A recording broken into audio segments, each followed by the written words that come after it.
Solar energy is both costly with current technology and intermittent. Nuclear fission, which of course we'll talk more about, has large requirements for capital and highly trained personnel, currently lacks agreed solutions for radioactive waste and managing the links to nuclear weaponry. Nuclear fusion, alas, doesn't work yet as an energy source. It's a wonderful energy sink. Fusion machines buy and use a lot of energy, but they don't yet produce more than they use. Coal to gas and coal to liquids as a way to reduce oil and gas imports. We've got a lot of coal and we could do that, but they roughly double carbon dioxide emissions per unit of delivered fuel energy. And increasing end-use efficiency, which most people recognize as the cleanest, safest, fastest, cheapest, surest new source of energy, nonetheless is limited by the fact that it needs educated consumers. Ultimately, billions of consumers have to make intelligent decisions, and that requires education, and that is a limiting factor on end-use efficiency. The two toughest problems, in my view, in this whole constellation of challenges associated with energy are, number one, how we can reduce the urban and regional air pollution and the dangers of overdependence on oil, despite growing global demand from the transportation system. Transportation system accounts for most oil use in the United States and elsewhere. Transportation demands for oil are growing rapidly. All of the problems associated with it growing apace. This is an enormous challenge. The second of the two toughest problems, and I think harder still, is how we provide the affordable energy that's needed to create and sustain prosperity everywhere, in the countries that are already rich and the countries that are rapidly becoming richer. How we do that without wrecking the global climate with carbon dioxide emitted from fossil fuel burning in a world where we're still getting more than 80% of that energy from those fossil fuels. So let me elaborate briefly on these problems before turning to what we're doing and what the role of nuclear fission and fusion might be. Most of you are familiar with these numbers. I'll go through them very quickly. In my reference year of 2008, the United States alone was using 21 million barrels a day of oil and importing about 2/3 of it. The business as usual future had that oil use rising to 28 million barrels a day by 2030, with all of the increase coming from imports. The world was using 82 million barrels a day in 2008, almost 2/3 of that being traded internationally. Consumption was forecasted to rise to 120 million barrels a day by 2030. China's imports by 2030 were expected to pass 12 million barrels a day, about what the United States was importing in 2000. And it remains true that most of the world's known and suspected oil resources are in one of the most politically unstable regions in the world, the Middle East. Just to emphasize this point, that transport accounts for most world oil use. This is the use of oil worldwide, historically and projected into the future. For electricity generation, almost none. Very little oil used for electricity generation anymore.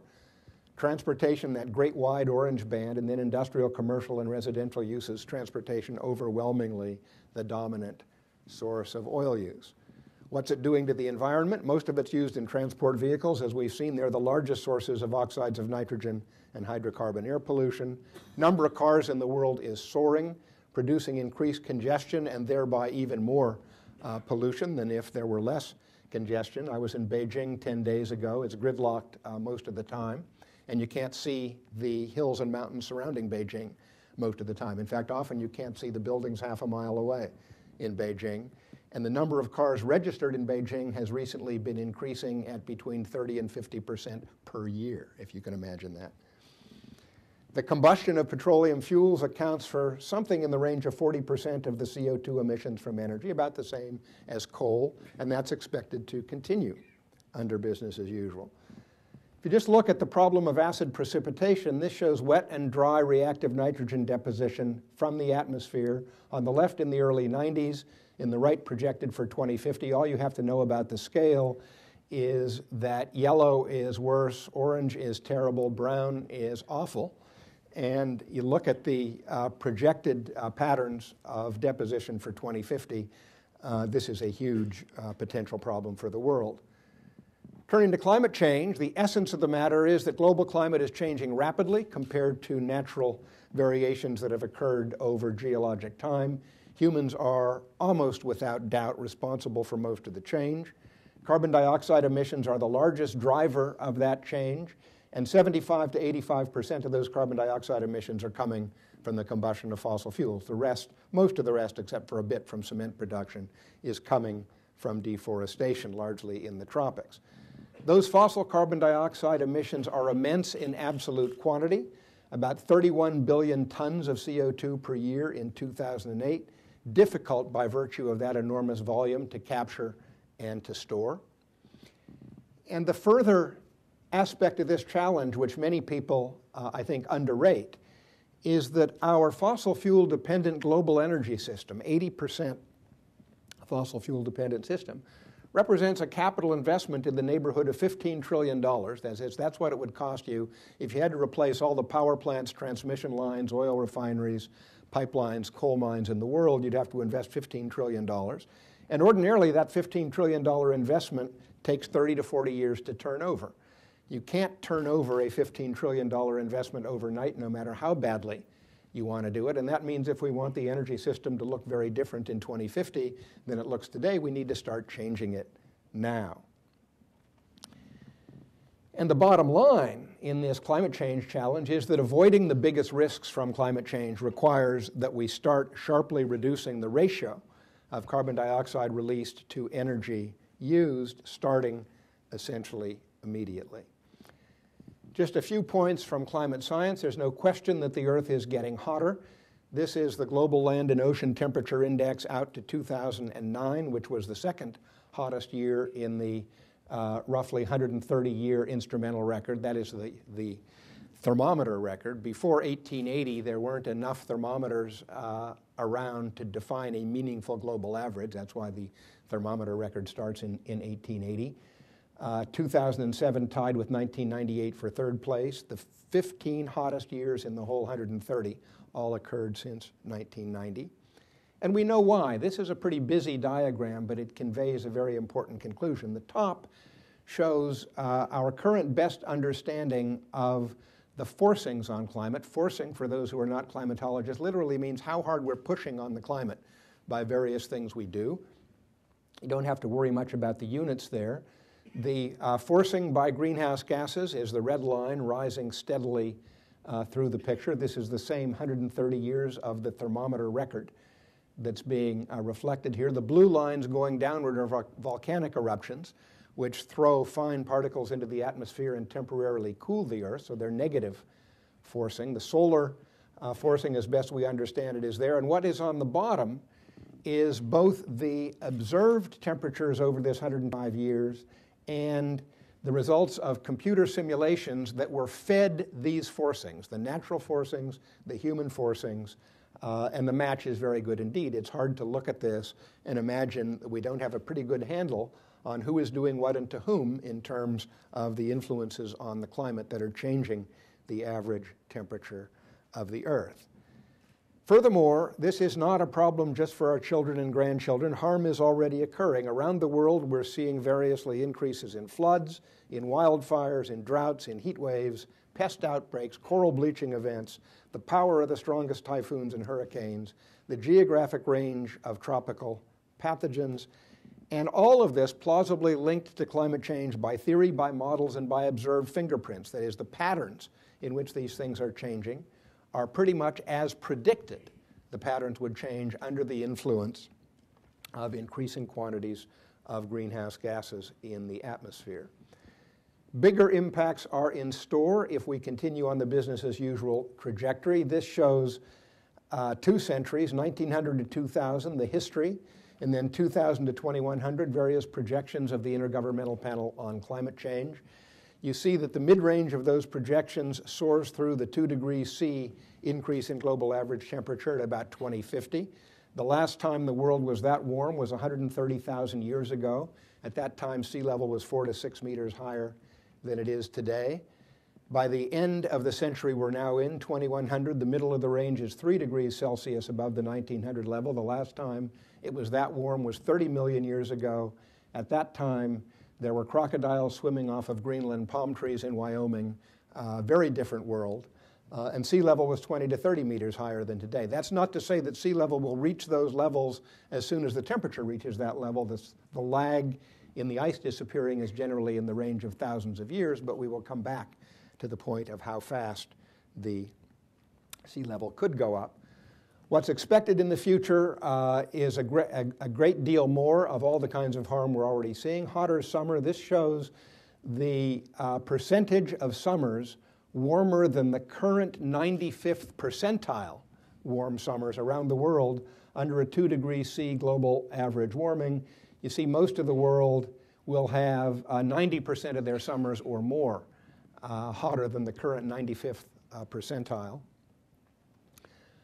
Crop yields for small temperature increases do all right, but they start to drop after that. These are the most recent simulations of declines in crop yields with increasing temperature from a report by the National Academies out this year.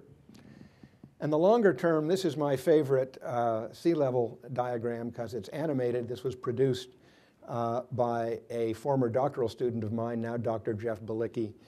The current estimates indicate that sea level could rise by as much as 1 to 2 meters by 2100, 3 to 12 meters in the next few hundred years, up to 70 meters eventually. And this just shows the consequences for the area in which we sit of those various degrees of sea level rise. What do we need to do? Well, with respect to oil, there are a lot of obvious things to do. Strengthen vehicle fuel economy standards. Provide incentives to both manufacturers and consumers to promote domestic production and increased use of advanced vehicles of a variety of kinds. Accelerate the development and deployment of non-petroleum transportation fuel alternatives, picking the ones that, for example, don't compete with food and don't cause us to cut down our tropical forests. Improve and promote rail and other public transportation and land use planning for shorter commutes. And build international cooperation to promote alternatives to expanded oil use everywhere. This is a problem we cannot solve by ourselves, just as the climate problem is, and I turn to that. Now, in terms of climate change, we have only 3 options. Mitigation, the things we can do to reduce the pace and magnitude of the climate change that occurs. Adaptation, meaning measures you take to reduce the adverse impacts on human well-being resulting from changes that you do not avoid through mitigation. And the third option is suffering. Suffering the adverse impacts that are not avoided by either mitigation or adaptation. Those are the options. And they're both essential. No feasible amount of mitigation can stop climate change in its tracks. Adaptation efforts are already taking place, and we're going to need to expand them. We're already doing some of both. We're already doing some mitigation. We're already doing some adaptation. What's at stake is the future mix of mitigation, adaptation, and suffering. And a key point is that adaptation becomes costlier, more difficult, and less effective as the magnitude of the changes to which you're trying to adapt grows. And that means that what we need is enough mitigation to avoid an unmanageable degree of climate change and enough adaptation to manage the degree of climate change that is not avoidable. Lots of possibilities for adaptation. Change what we grow and where we grow it. Develop heat, drought, and salt-resistant crops. Strengthen public health and environmental engineering defenses against tropical diseases, new water projects for flood control and drought management, dikes and storm surge barriers against sea level rise, avoiding further development on floodplains and near sea level. And the important point is a lot of these things are worth doing anyway. They're win-wins. They're things we would want to do even if we weren't worried about climate change. I'm in some need of a glass of water. Could such a thing be arranged? Losing my voice up here. Apologies for that, but I will careen ahead. Mitigation possibilities. Number of things that we're obviously going to do. Reduce emissions of greenhouse gases and soot. Black soot, which absorbs sunlight and also heats the atmosphere and the earth from the energy sector. Reduce deforestation. Increase reforestation and afforestation. Modify agricultural practices to reduce emissions of greenhouse gases and build up soil carbon. Some other things we might do geoengineering, so-called, to create cooling effects to offset greenhouse heating. The most innocuous form of this is making roofs and pavement white instead of black, so they reflect energy rather than absorb it. There are much more ambitious and controversial schemes as well that might ultimately be contemplated. if we get desperate enough. Oh, thank you. Cough drop might do it, yes. And we could, in principle, scrub greenhouse gases from the atmosphere technologically, make artificial trees. I see some